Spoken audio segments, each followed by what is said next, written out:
Very good morning, very good morning बेटा। हम पढ़ रहे थे accounting standard 7, accounting standard 7 construction contract.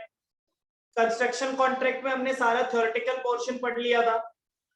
पढ़ने के बाद उसका एक क्वेश्चन भी कंप्लीट कर लिया था, पूरा फॉर्मेट की AS 7 के हिसाब से डिस्क्लोजर किस तरह से दिया जाता है। डन। फाइनली अपन को पढ़ना था 3 क्वेश्चन मैंने आपको होमवर्क के लिए दिए थे, question number 2nd, 3rd and 4th।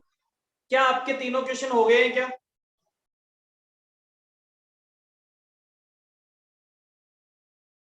Neha 3rd नहीं हुआ, ओके।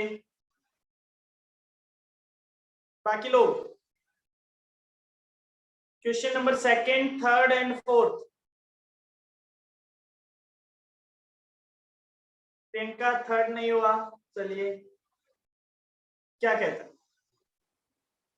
2nd एंड 4th हो गया। 2nd क्वेश्चन सभी लोगों का हो गया। राघव 4th नहीं हुआ, ओके। Shashank yes sir. चलिए क्वेश्चन नंबर 3rd देखते हैं। क्वेश्चन नंबर 3 क्या कहता है? ये कहता है calculate the contract revenue from the following details.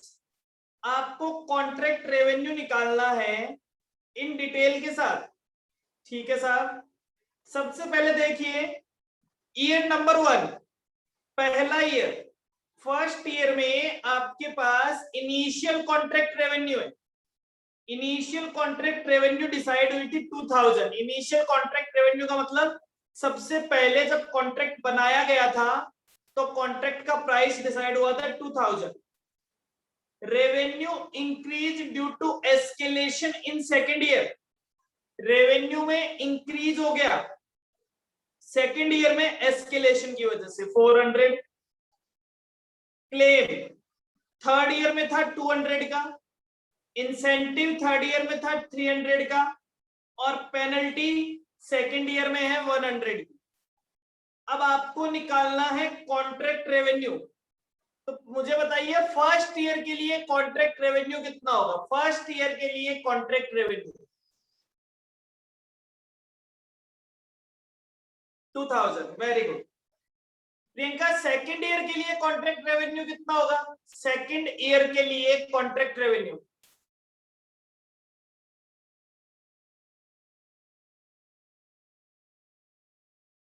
2300। ठीक है, थर्ड ईयर के लिए, थर्ड ईयर के लिए पहला साल एकदम सही है। हेलो, हाँ मेरी क्लास सब ठीक है।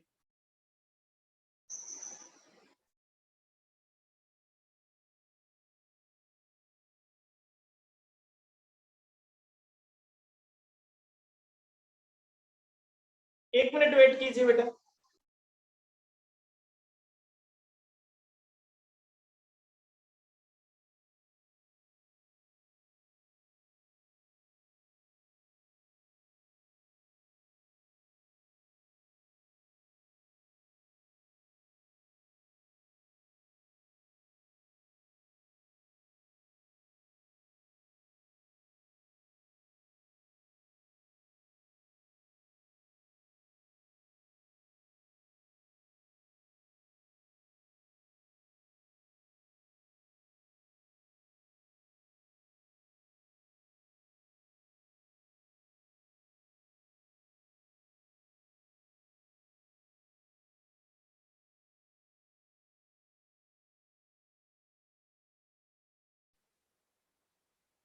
हाँ जी बेटा, थर्ड ईयर के लिए सोचिए, दिमाग लगाइए। हमने एक चीज पढ़ी थी कि अगर कभी भी किसी ईयर में चेंज हो जाता है तो वो चेंज तब तक कंटिन्यू रहेगा जब तक उस चेंज को रिवर्स ना कर दिया जाए या दोबारा कोई चेंज ना हो जाए।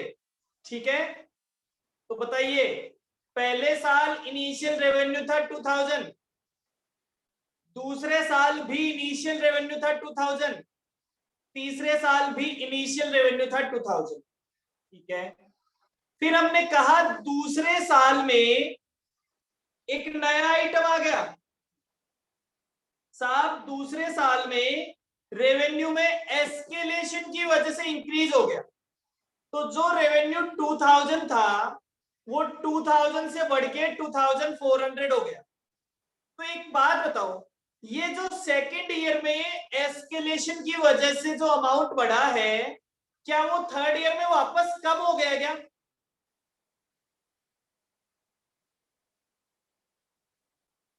कम नहीं हुआ। जो सेकेंड ईयर में एस्केलेशन हुआ है वो एस्केलेशन का अमाउंट तो थर्ड ईयर में रहेगा। क्या थर्ड ईयर में कोई नया एस्केलेशन हो रहा है क्या?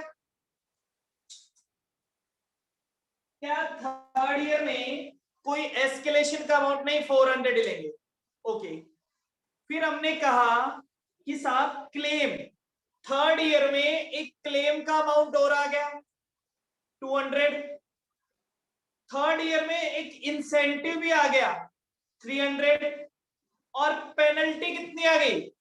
पेनल्टी सेकंड ईयर में लगी थी 100।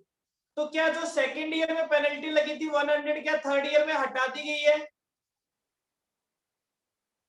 या थर्ड ईयर में कोई और पेनल्टी लगी है? नहीं। तो क्या अब आप थर्ड ईयर का अमाउंट निकाल सकते हैं?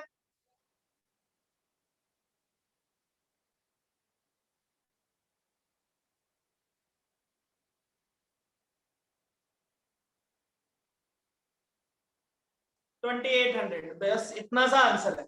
अब देखो इस क्वेश्चन के आंसर को लिखने के दो तरीके हैं। इस आंसर को लिखने के दो तरीके हैं। पहला तो आप ईयर वाइज चलिए, आप ऐसे भी आंसर दे सकते हैं। Year number 1,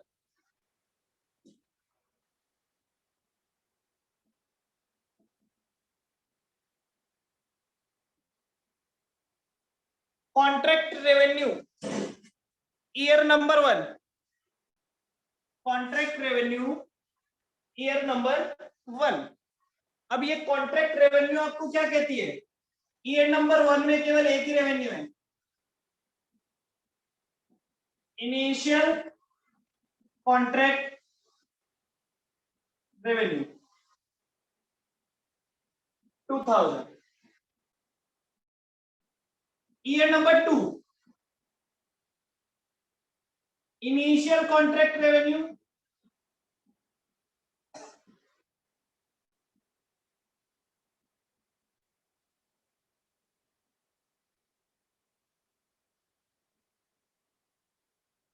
plus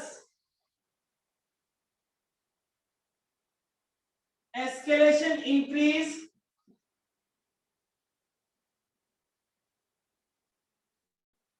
due to escalation,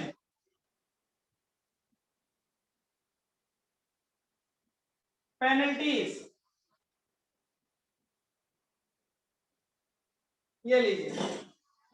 फिर आगे ईयर नंबर 3 में, ईयर नंबर 3 में रेवेन्यू, तो जो ईयर नंबर 2 का ओपनिंग था, ईयर नंबर 2 से हमारे पास आई 2300। जो थर्ड ईयर में चेंज हुआ, थर्ड ईयर में क्या क्या चेंज हुआ? क्लेम आ गया और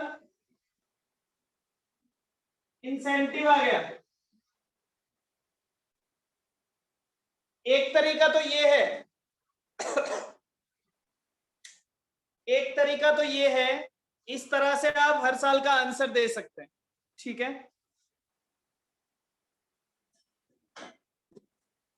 एक दूसरा तरीका और देखिए, इसी के आंसर का एक दूसरा तरीका।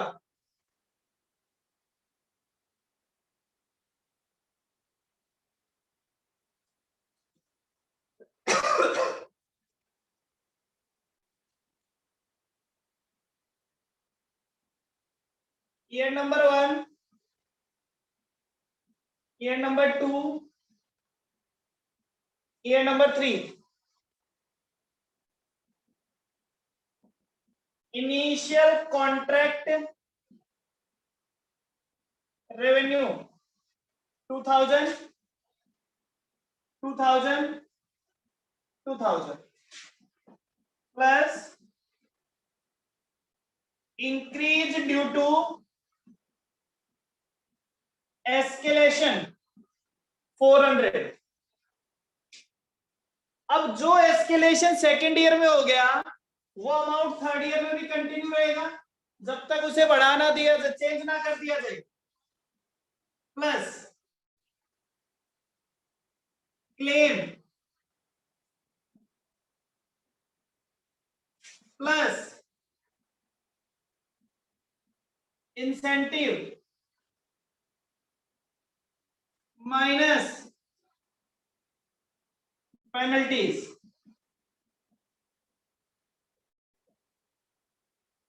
तो ये आ जाएगा मेरे पास कॉन्ट्रैक्ट रेवेन्यू। फर्स्ट ईयर के लिए हो गया 2000, सेकेंड ईयर के लिए हो गया 2300 और थर्ड ईयर के लिए हो गया 2800। तो दोनों में से किसी भी तरीके से आप अपना आंसर लिख सकते हैं, दोनों तरीके से सही है। ठीक है, आप चाहे तो